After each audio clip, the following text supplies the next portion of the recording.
Welcome to another episode of Relentlessly Resilient, where real people share their real-life experiences and the tools they've developed to move forward and live their best lives. I'm Jennie Taylor. And I'm Michelle Scharf. I'm so excited today. It's Summer. June. And it's summer, but it's actually raining outside the studio right now. It's kind of crazy. The water year that Utah never knew it needed. Well, I guess we always knew we needed. We just weren't sure we'd get it all so much at once. Yeah.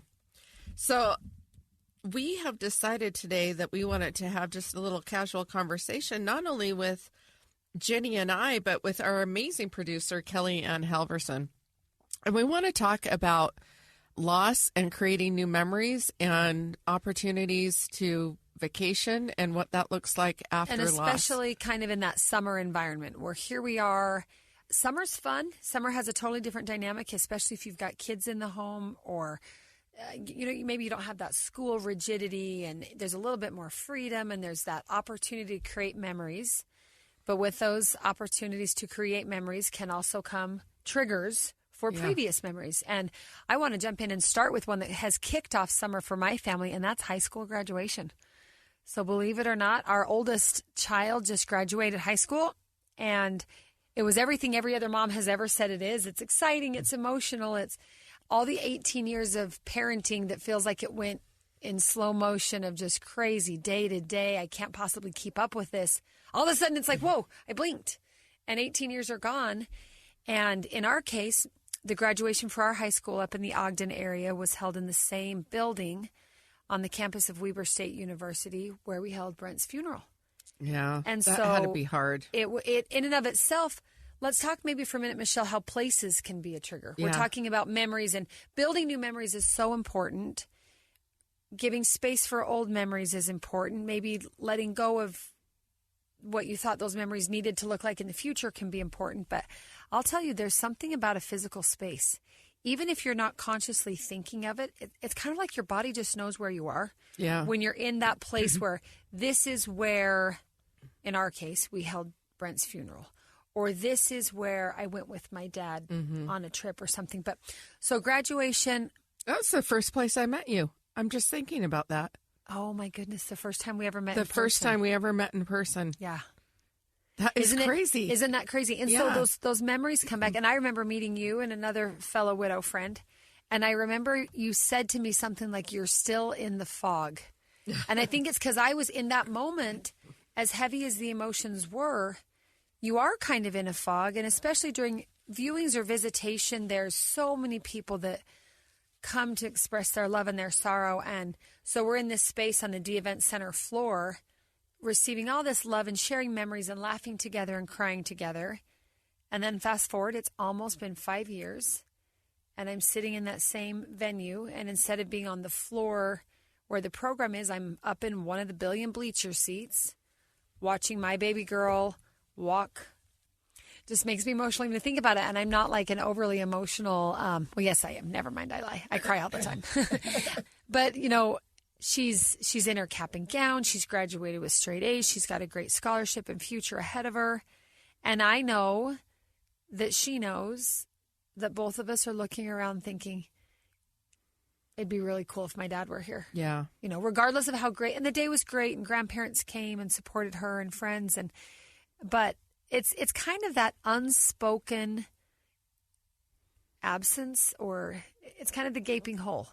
Yeah. When you can still be very happy. And I'm grateful for that. I feel like it was still a beautiful day. It wasn't just a triggering day. It was both. Right. But regardless of the location, it would have been a triggering day anyway, because we want milestone. It's a milestone. We want our spouses there with us. We want them there for our children. It's just hard anyway. But to be in that particular building,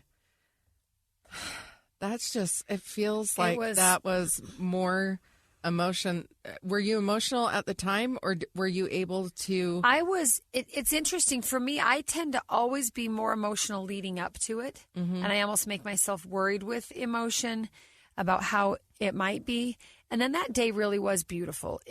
For one thing, it's a busy day. And most people who know me will know I do well when I'm busy. Like, keep me busy and my mind can only go so far. In fact, we joke, graduation was first thing in the morning, took the whole morning. We went to lunch. It was beautiful.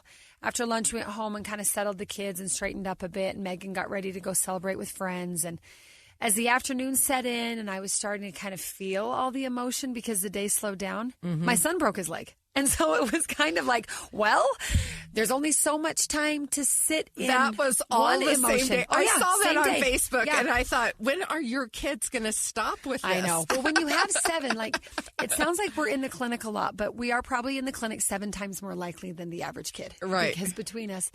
But in a way, I almost laughed, like, recognizing I'm glad that we had the emotions of that day. And then the reality is, life does keep going. And we've talked about that so many times where you feel like the world has stopped. These milestones come, these triggers come, these emotions come.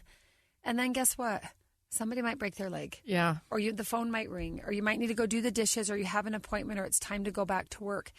And I think that's where some of these memories that trigger old memories, and you almost have to, I hate saying let go, because let go and move on are just so awful terms, but maybe give space is a better term. Another example that I had recently, I was down in Utah County near BYU, the college where Brent and I met, with this favorite place we used to always eat. We just always would go. We'd usually get a coupon as dating or newlyweds, buy one, get one free. And Are we going to give a promo to the... No, we're not. Okay. We're not, and here's why. So I went, and it was very similar to the graduation experience. My body recognized the emotional tie to this location. And I had just spoken at a friend's funeral, and I needed some food on the way home because it's a decent drive. So I thought, you know what? I'm going to go to this place of nostalgia. I'm going to go in. I'm going to brave it myself. I'm sure you're feeling nostalgic anyway, after right? the funeral, You're for sure. Gone to a funeral. So I'm going to walk in by myself. I'm going to be brave. I'm going to go in. I'm going to order the same thing I would have ordered. And it's just going to, you create the expectation for what the memory will be or the experience. And I got in there, and to be honest, the service was incredibly slow and kind of terrible. They got the order wrong, and the food just didn't taste as good. Or maybe it just didn't taste as good because I wasn't a almost starving 23-year-old college kid. But for whatever reason, in my mind, this location and the memories of the time we ate there and the dates we shared there was so beautiful and perfect that I wanted to go back into that. Yeah. Right? And I thought that day I could walk back in that restaurant and order that food and relive that. And instead, it kind of became, you and I are big about learning through experience. As I continued my way driving north, I just thought, okay, it won't ever be what it was. Right. And I was okay with that. Like, it wasn't a sad thing. It was just more of an acceptance where the memories I have there and the time that we spent there and the beauty of being there was wonderful, and I'll always treasure that. And it just isn't the same anymore. Period. Yeah. And that was big for me to be like, oh, because you think you can go back and relive it, and what if, and it was, and guess what? There's that it's saying. Over. Right. Yeah. There's that saying, you can never go back home. Yeah. And I've had that experience where I've gone back to visit my childhood home. Yeah.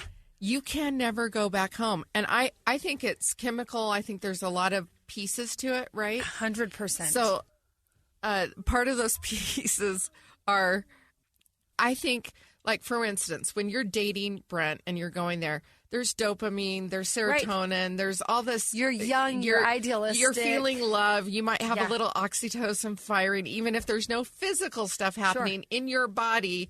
You're creating the energy of that. Absolutely. And those chemicals create, a euphoria. Yes. Like, after you have a baby, like, no matter what you eat after you have a baby, it's like the most amazing food ever. I remember after my first baby was born, the only thing that they could get me, it was like 4 a.m., was a sandwich that had been like some food that somebody else had ordered, but nobody had eaten it, not touched it. It was in the refrigerator. And it was a tuna bread sandwich on this like big bun. And it had a piece of blueberry cheesecake in the same wrapper. Okay. And the blueberries tasted like tuna. No, the blueberries had leaked over to the bread, and the bread had soaked up the blueberry. Yeah. And I remember eating this blueberry tuna sandwich, and I thought, oh my gosh, this is the most crazy. Like, I thought I came onto an invention of a new food line. This is going to be everyone's favorite. And so, but then I realized that no matter what I ate after every baby, It was like the most amazing dish. I think it's chemical, right? There's and we talk a lot of energy, the energy people have, or the energy places and experiences give us. But I think that's, in this context of resilience after loss, we're looking at the fact that you have a memory, maybe you're creating a new memory, a place that you are or a food that you eat triggers an old memory, but then giving space for the fact that that old memory is where it was and when it was. Yeah. And no longer is, and that's okay. I think that was, as I left that restaurant and as I left graduation and all those emotions, it was good for my soul to kind of go back into that emotional depth. And then it was good for my soul to say, and I'm okay to come back out of that. And I didn't feel like I had to be afraid of it or stuck in it. I could visit it. I could get kind of that nostalgia and that overwhelm, but I could let go of that euphoric expectation that if only it would all just be what it was, because we're different. I'm different. The world is different. And I'm okay to leave those beautiful memories where they were. That, I think, was my takeaway. Yeah. And I think it's a really good thing, in moving forward. I know that for me, I treasure so many things differently than I did before John's loss. Yeah. Right? Absolutely. Because I realize the time that I have with my family is limited. Right. Okay. And this is good. Let's take a break and come back, because this takes me into something else for summers, now that graduation and school's over. Traveling and those kind of memories with your children or family members, particularly after loss. Let's dive into that.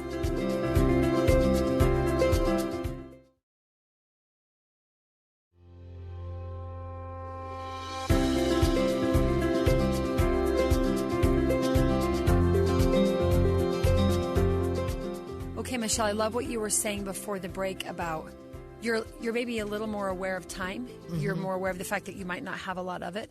My sister and I joke that we sometimes travel with our kids and nieces and nephews the same way grandparents might further in the future.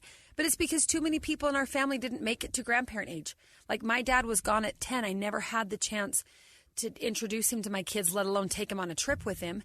And Brent's not here to go with us on family experiences. So to me, the idea of, later, that how I used to live, well, there's a time for that. And I get that there's a time and a season. We say that phrase all the time from the Bible, but maybe that time could be today. Yeah. There's no guaranteed time. Right. There's no guaranteed time. Yeah. And if those things are important, you make time for the things that are important in life. You can make it happen now. Maybe you modify it. So let's talk, Michelle. What experiences have you had, or plans this summer or any of the summers since you've lost John, maybe with some of those traditions or travel experiences? And then I know Kellyanne has some thoughts about Disney and some family members close to her and where those memories come in.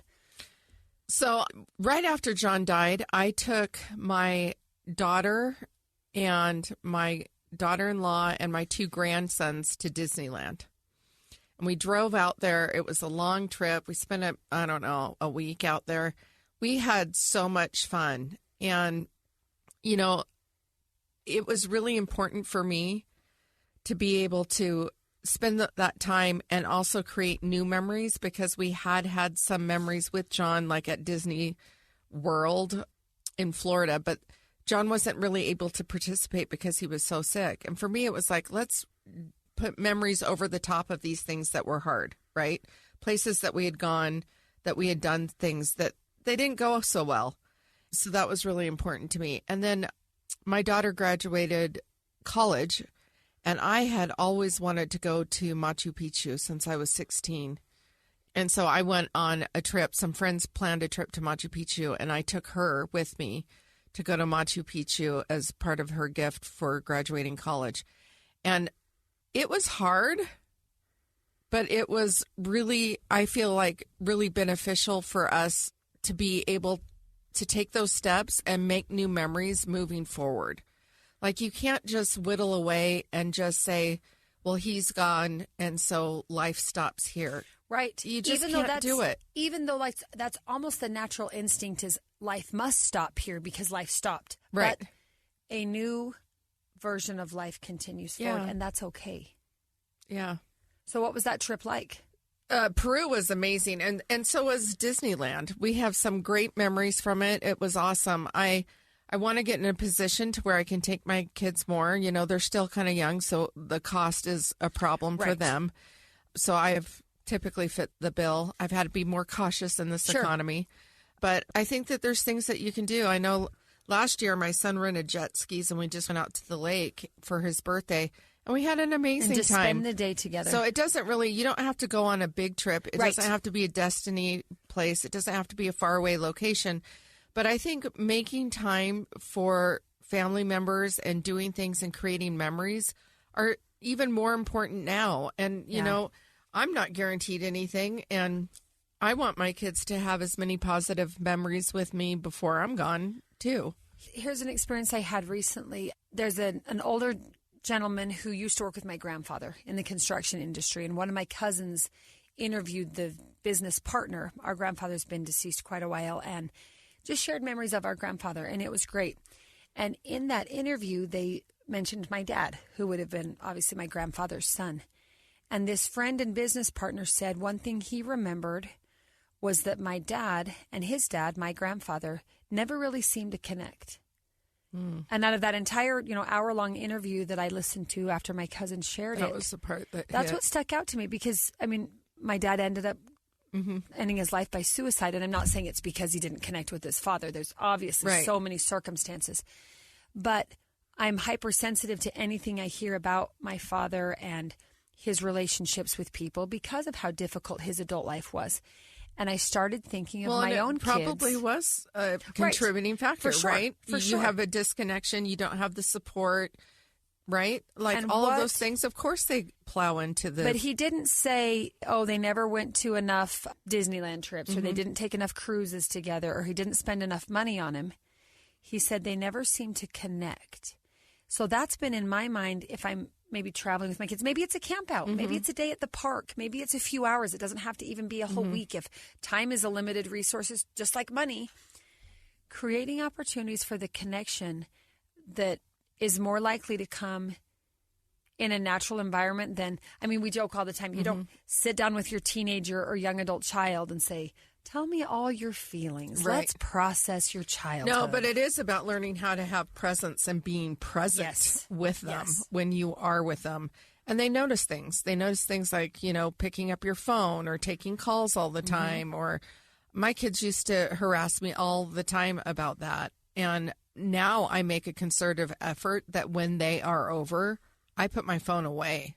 I leave it. I usually go put it on the charger in my room.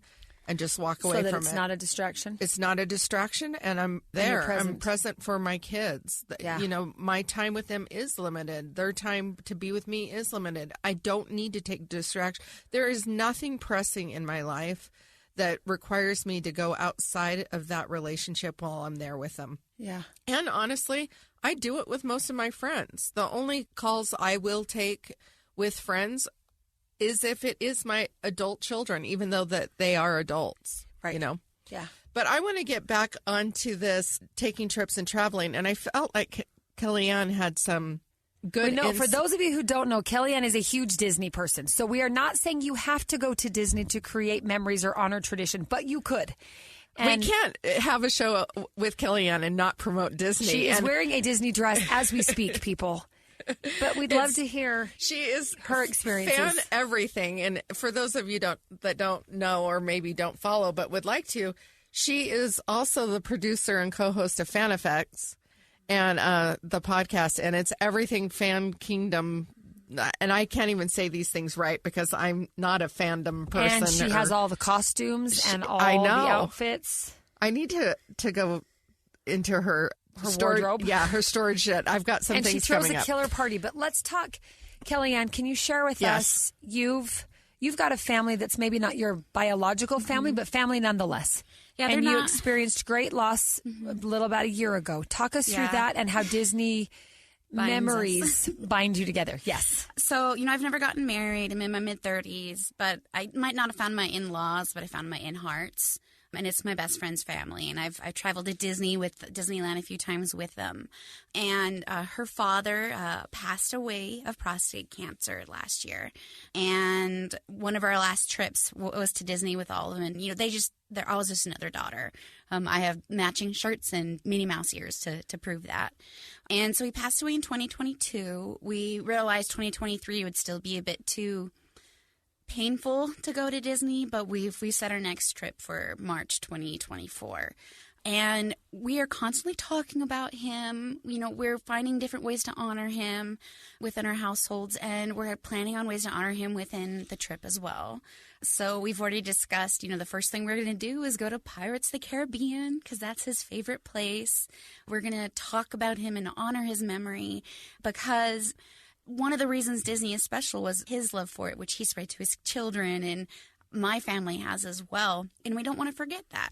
And it's kind of poetic as well because when my grandma passed away on my dad's side, we'd actually had a Disney trip planned for right after she had passed away. And we discussed it as a family, and we chose to go anyway to continue the trip and go down. And I don't know if you know this, but you can get different badges at Disneyland. Right. First birthday, got all married. Things. And they have a general one that says, "I'm celebrating." Oh. And you write in the Sharpie. Yeah. Mm-hmm. And one of my favorite pictures is my dad standing in Adventureland, one of our favorite places. My grandparents love Polynesia. They served missions there in Hawaii and everything. So my dad has this badge on, tears in his eyes, and says, "I'm celebrating, Mom." Oh, that's so sweet. Right. And so we still continue to have the presence of the people that have passed in our lives there. We discuss them, we talk about them, and we include them in our own special I love way. that. Mm-hmm. And that open communication, again, I just keep coming back to the word both. Mm-hmm. It can be triggering and beautiful. Mm-hmm. It can be overwhelming and still fun. And we have to give ourselves space for all the emotions because otherwise, and maybe for some people, their best path is to avoid. Yeah. And just say, I can't go back to that place or I can't revisit those emotions. And that's okay too. There's no right or wrong way, right? But if you're in a space where you can take yesterday's beautiful memories and combine them with today and tomorrow's new memories, there can be space for both. And there might be tears and a little bit of agony along the way. And I think that's okay. In fact, I know it's okay. Yeah, so we continue to visit those places. Right now, my Facebook profile is my grandfather and I at my annual Disney's Adventureland party from a few years ago. Aww. So even though they're not at those places, we continue to honor them. And it's going to be hard with this upcoming trip without my best friend's father. But we are still excited to go and to celebrate and to be there, not just for ourselves, but for him. Well, we are so excited to hear how the trip goes because it's coming up. And when we come back, we'll take one more look at summertime and memories after loss. We'll be right back.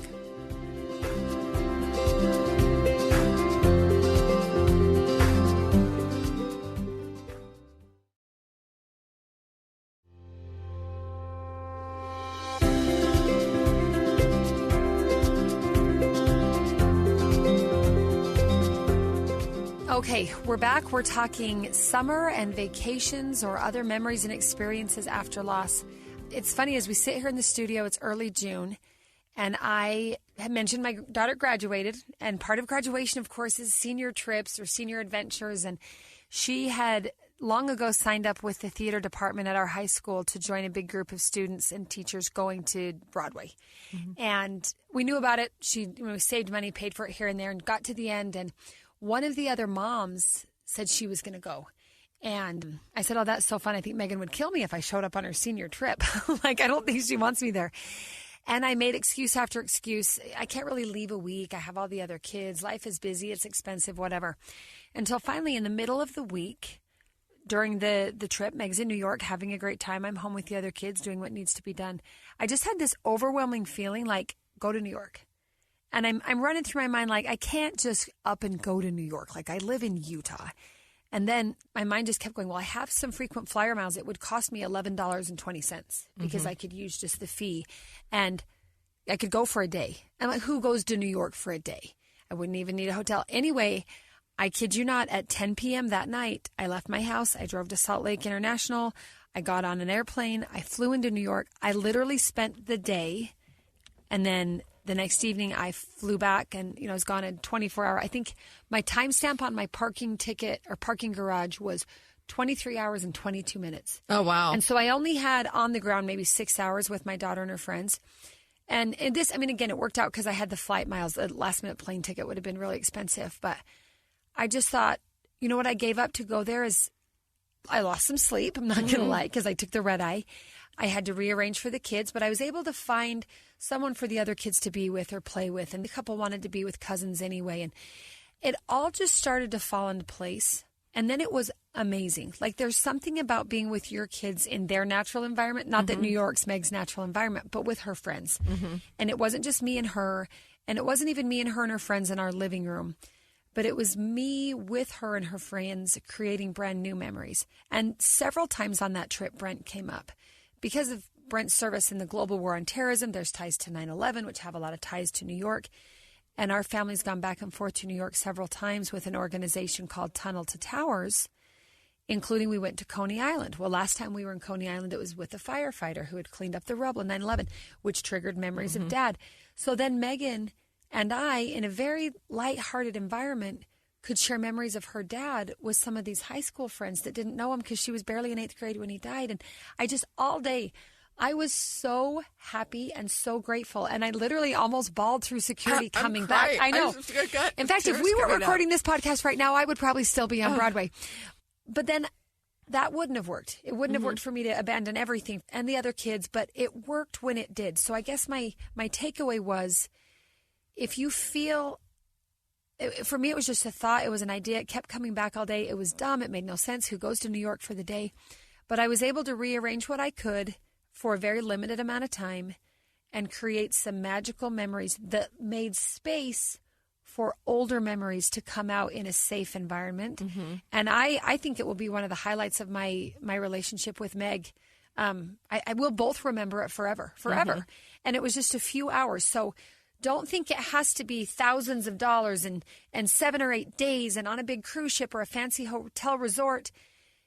What could you do this week? Yeah. Is there an opportunity this week that you might have to rearrange a few things and maybe give up a little sleep? Or I did have to bail on a meeting, and heaven bless the Major Brent Taylor Foundation for holding the monthly foundation meeting without me. I love you people. I was at Coney Island, but it worked. I wouldn't skip every meeting to go travel. Right. But the thought in my heart, again, that energy, my body and soul knew I needed that day with my daughter. And it's funny because I was really worried she'd be mad. Like, Mom, this is my senior trip.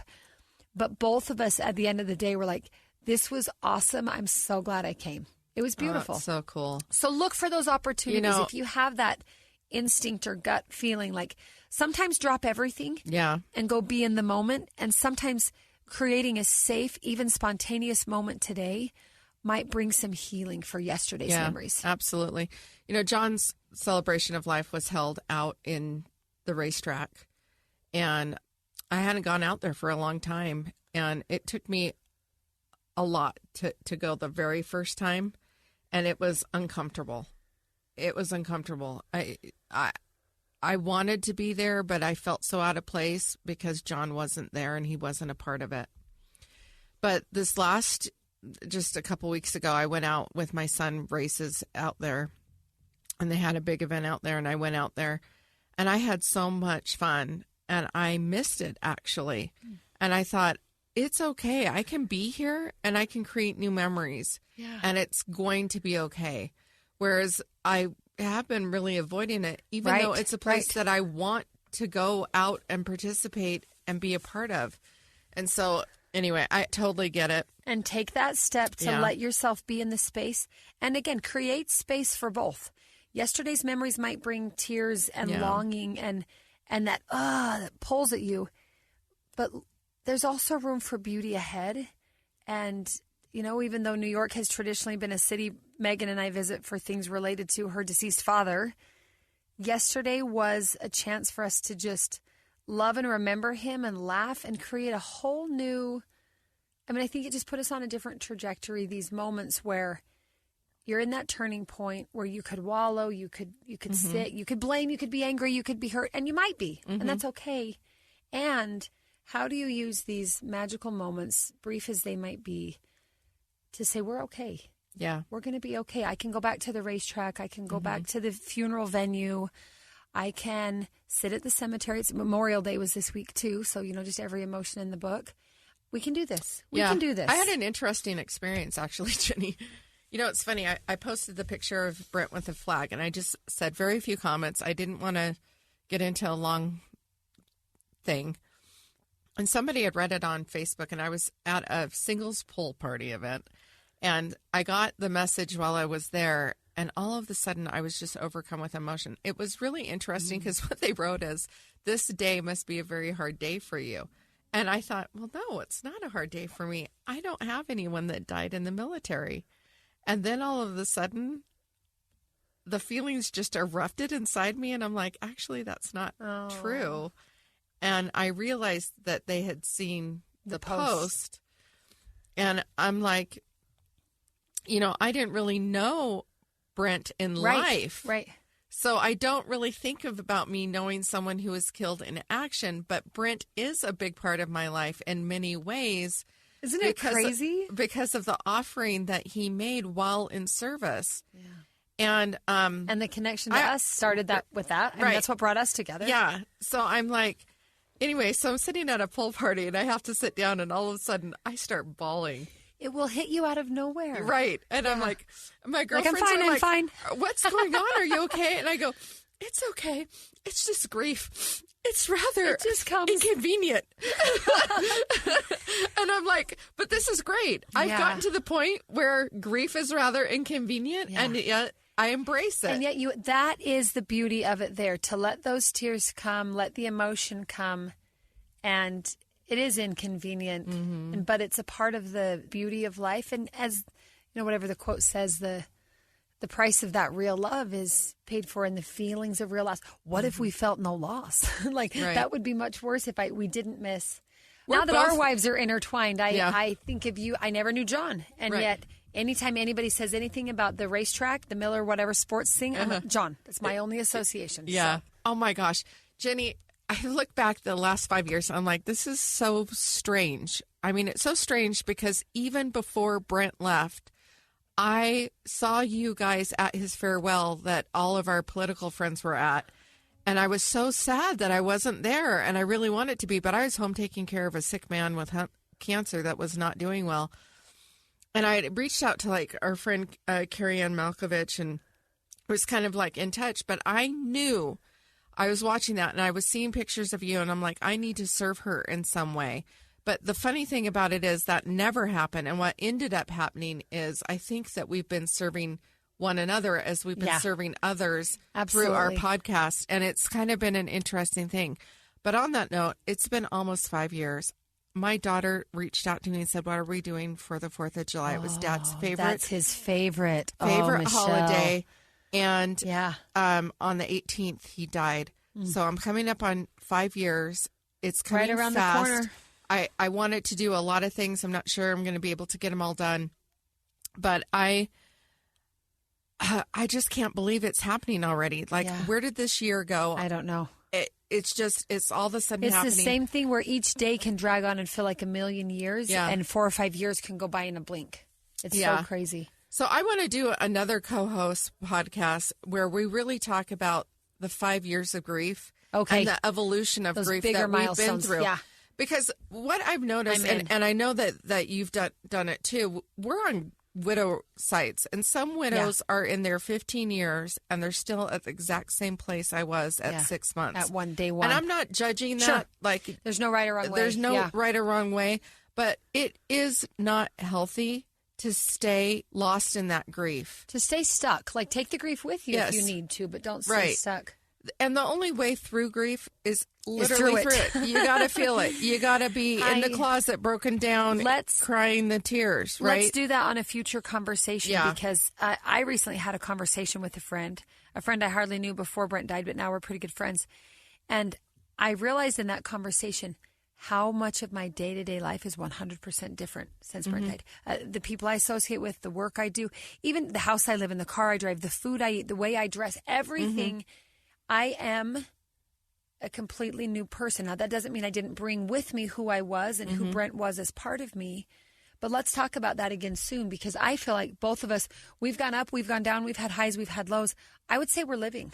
And I think our husbands would be happy with how we've moved one step ahead, forward, and sometimes backwards and up and down. And that's the phrase. Like we're living our best lives. I agree. And I at least feel like I'm on the journey to living my best life, right? Like, right. I think it is a journey, not the destination, for sure. Let's talk about that soon. So, yeah, I really want to do that. But I think it'll be a great opportunity for us to revisit and really kind of expand on resilience and us exercising those muscles and kind of getting deeper into, like, there really is some actual tools of resilience that can help you move forward. And I like move forward rather than moving on. And that it is an exercise. And it is an exercise. I just recently heard from somebody that said that I needed to move on from my loss of John. And I'm sorry for laughing. And I just told them, I'm never moving on. Yeah. So if that's what you're waiting for, it will never happen. Am I moving forward? I'm constantly moving forward. John was my husband for 32 years. He's the father to my children, and he's the grandfather to my grandkids. And his memory's not going to die, and he walks with me, and he has been with me. You take him with you. You don't move on and leave him behind. You move forward with him in the memories. And that'll be the challenging issue in a relationship, right? Right. I just had that terrible breakup. What was the impotence for that breakup? It was literally the experience of I believed John had touched my back. I woke up to kiss him goodbye like I would have done any other day. Yeah. And I realized he was gone. And I heard a voice say, it's time to let him go. Interesting. And that was because you still have that connection to him. He still loves and cares for you. He's still part of you. He's still providing for and protecting over me. Yeah. And I know that more now than ever. And they will forever. And so it's not moving on, it's moving forward. And so, taking him with you. Yep. So okay. I would love to have that discussion More great conversations to come. So if you have liked what you heard today, you can subscribe for free to our podcast. You can give us a rating and review. That really helps us move up in the podcast list. If you know someone who has a story that they'd like to share, just contact us on social media. Contact us on social media. On Facebook at Relentlessly Resilient. There's a link to my calendar, I believe, on my podcast. If it's not, I'll get it up there by the end of the day. And you can schedule a 15-minute call to be able to have a discussion with me. I'm happy to have it and see if we can get you on and get you scheduled for an upcoming episode. And remember, whatever you do today, remember to be kind. You have no idea the struggles other people are dealing with in their lives. Take care, everybody. Have a great day.